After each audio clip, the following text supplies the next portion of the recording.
À l'est d'Alep, les corridors humanitaires sont restés déserts ce vendredi. Mis en place par la Russie et le régime syrien, ces routes sont censées permettre l'évacuation des blessés, des civils et des rebelles qui renonceraient au combat. Mais pour l'ONU, le mal est déjà fait. Le haut-commissaire aux droits de l'homme accuse Moscou et le régime de Bachar de crimes de guerre. Une enquête officielle a été ouverte.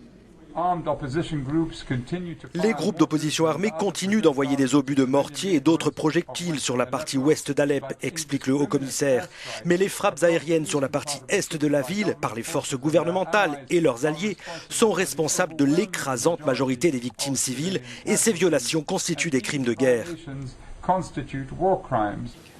Pour Sergueï Lavrov, le blocage des évacuations de civils est dû à l'hostilité des rebelles et notamment ceux de la mouvance djihadiste d'Al-Qaïda. Jabhat al-Nosra, mais aussi le groupe Ahrar al-Sham et d'autres organisations qui coopèrent avec eux sont en train de saboter les efforts de l'ONU avec l'aide de la Russie et du gouvernement syrien pour mettre en place un approvisionnement humanitaire à l'est d'Alep, explique le ministre. Les corridors par lesquels pourrait passer l'aide humanitaire sont directement bombardés.